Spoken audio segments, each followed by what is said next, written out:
You're sitting in your car outside your parents' house before Sunday dinner. It's 6:52 in the morning. You left too early on purpose, just to sit here a minute. You're rehearsing an answer to a question nobody has asked you yet.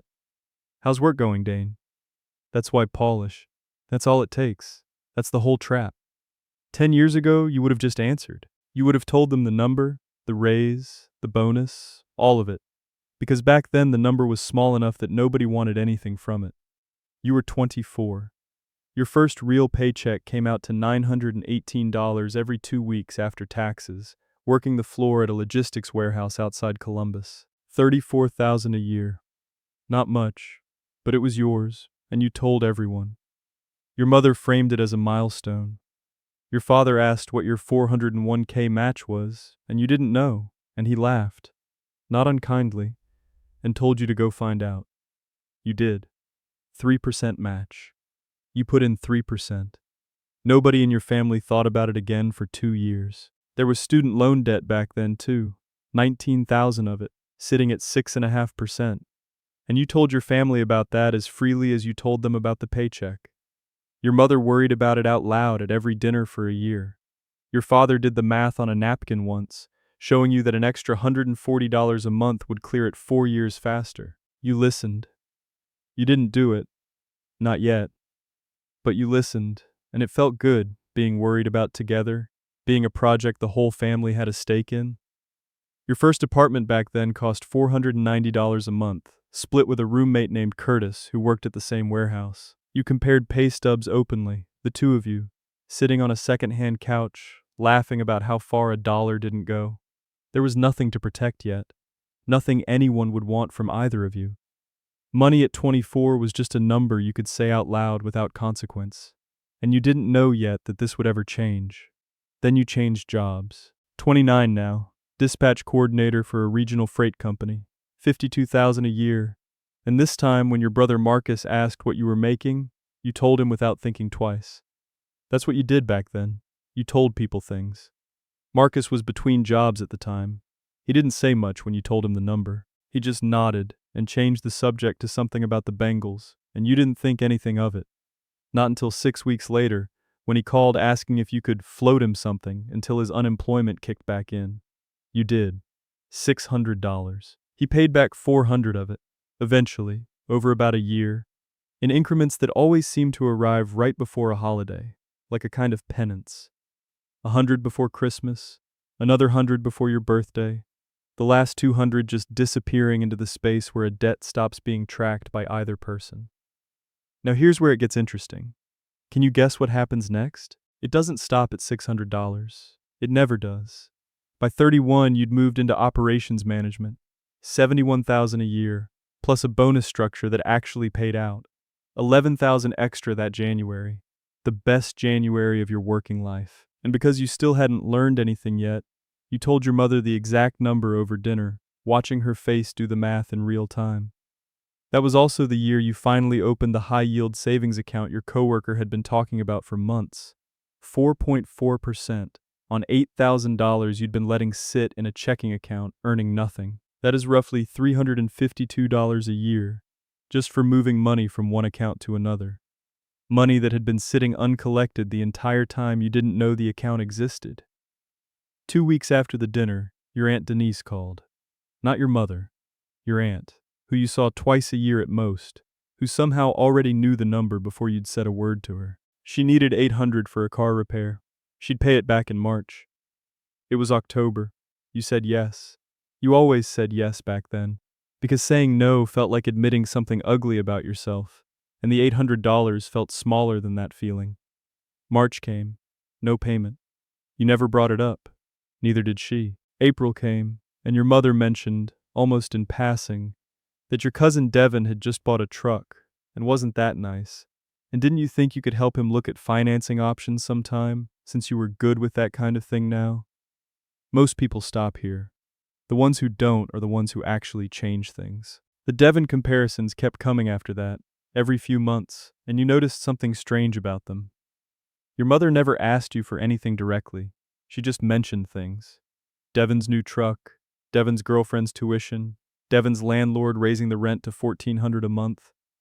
and let the silence after each one do the asking for her. You started to dread the sound of his name at the dinner table. Not because you disliked him, but because it was never really about him. It was a door left open, in case you wanted to walk through it. By 33, you'd started something on the side.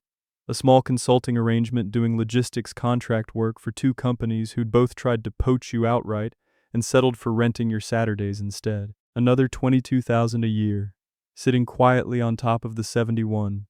Untaxed in the sense that nobody in your family knew it existed yet, because for the first time, you didn't tell them. That was the first year you didn't tell them. It wasn't a decision, not really. Not one single moment where you said, I will stop sharing this.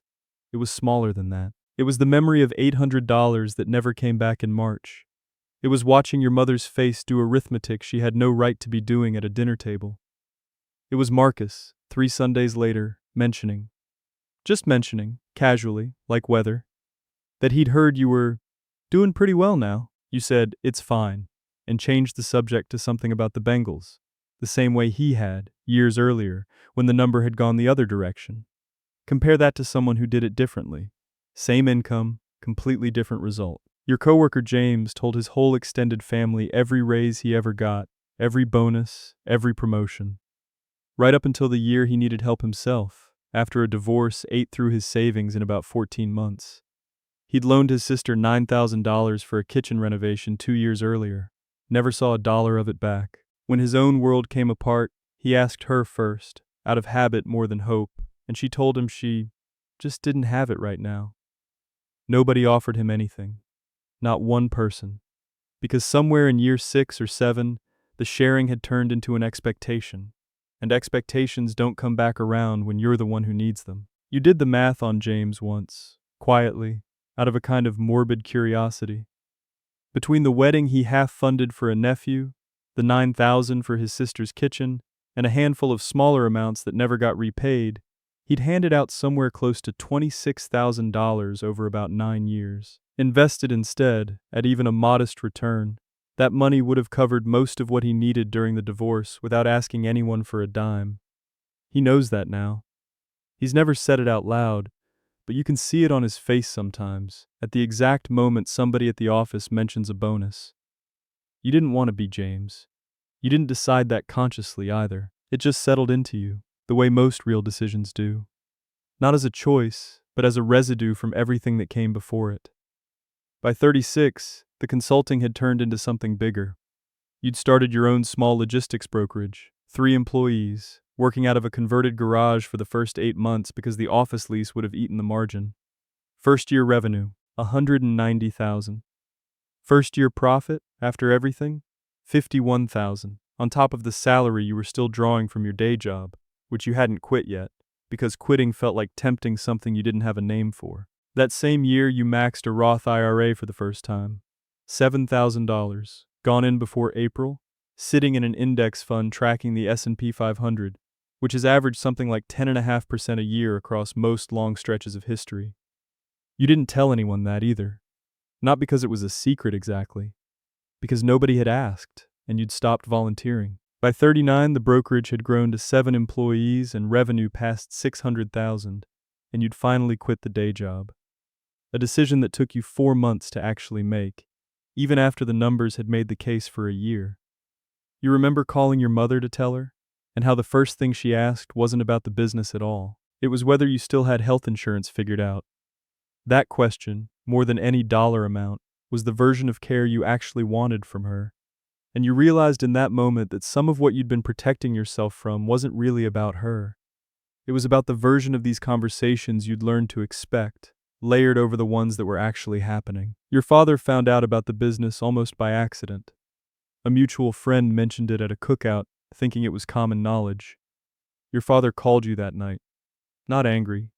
Something quieter than angry. Why didn't you tell us? You didn't have a good answer. You still don't. Not one you'd say out loud. The real answer is that somewhere between the $800 and Marcus's doing pretty well now, you'd learned that information about money isn't neutral in a family. It's a lever. And once people know where the lever is, some of them will pull it. Even the ones who love you. Especially the ones who love you, sometimes. because love makes people feel entitled to your safety net in a way strangers never would. The next one on this list is the one nobody talks about, and it's the most powerful. It's not the asking for money.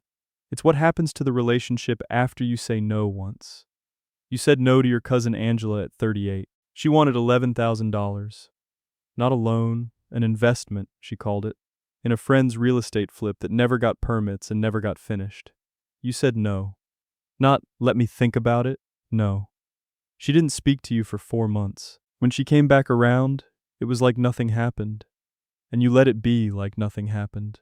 Because bringing it up again felt like reopening a wound that had, at least on the surface, closed. But something had changed. You noticed it at the next family gathering. A small hesitation before people asked you things, like they were recalibrating what kind of person you'd turned out to be. Not cold, just careful. And you realized, sitting there with a paper plate on your knee, that careful was actually better than what came before it. Careful meant boundaries existed. Careful meant the lever had a lock on it now. That was also the year you walked into a dealership to replace the old sedan, credit score sitting at 761, and watched a salesman's whole posture change the moment he pulled your file. Better rate, better terms.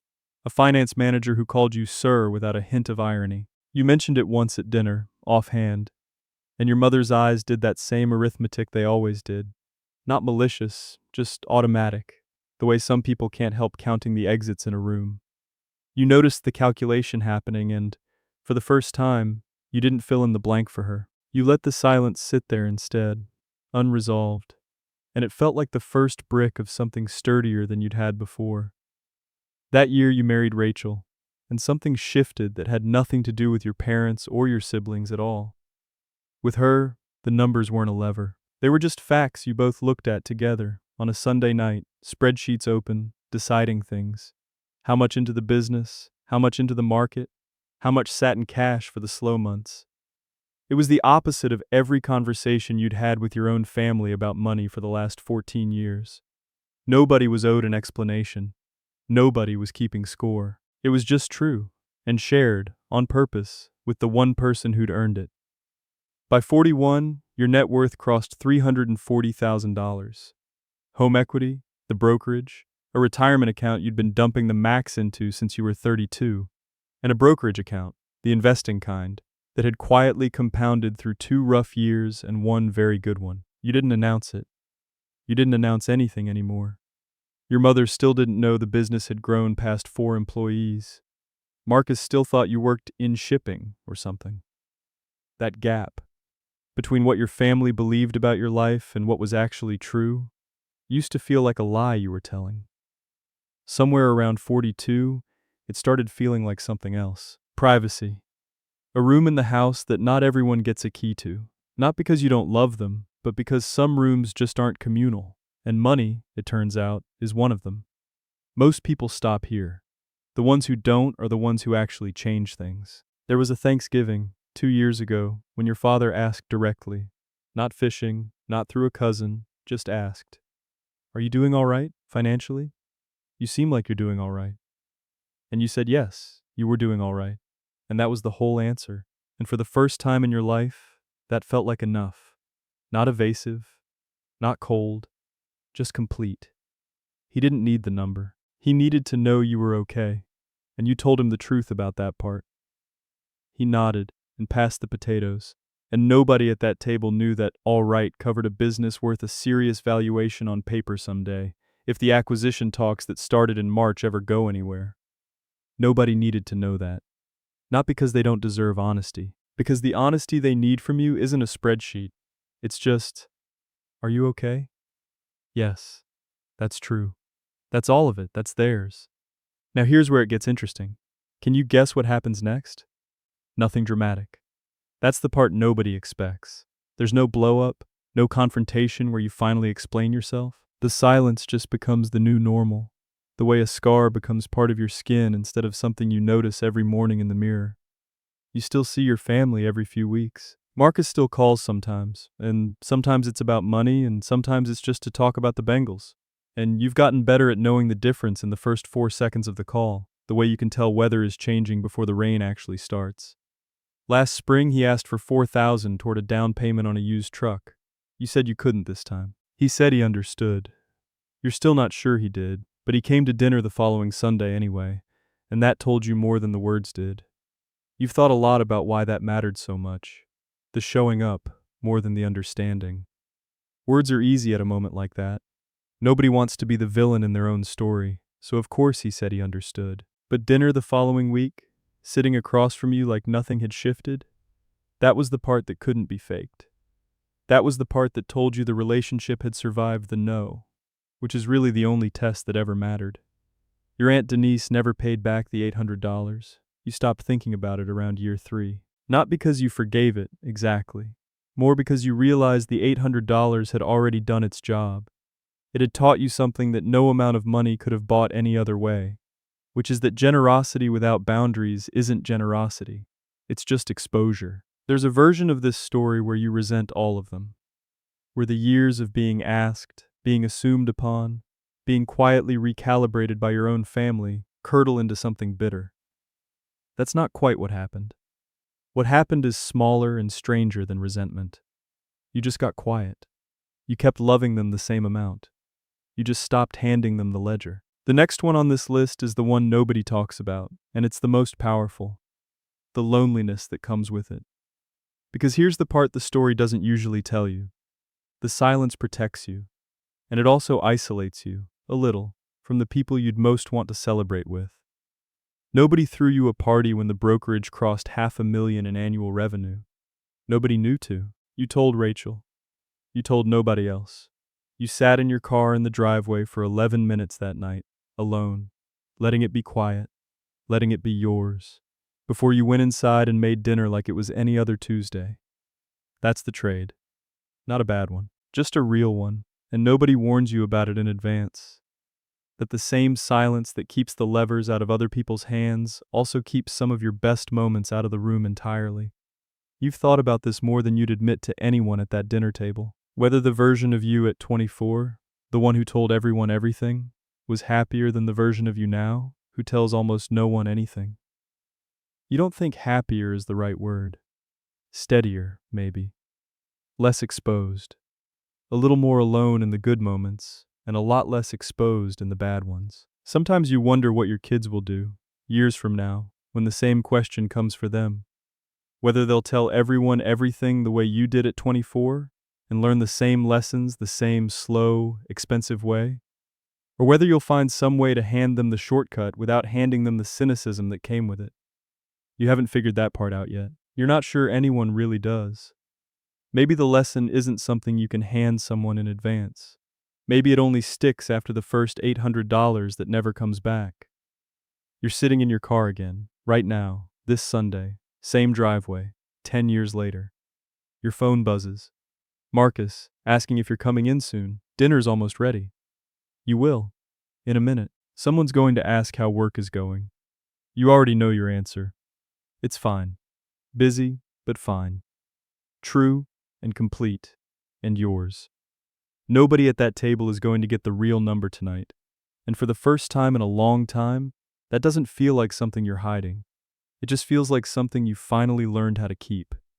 There's no music swelling on this one. No sign on the door. Just a man in a car in a driveway for one more minute before he goes in and eats dinner with the people he loves and tells them just enough to be honest and not $1 amount more. That's the whole ledger now.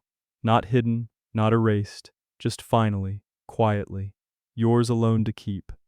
No ledger, no lever, just a man in a driveway who finally, after all these years, gets to decide what's shared and what simply belongs to him.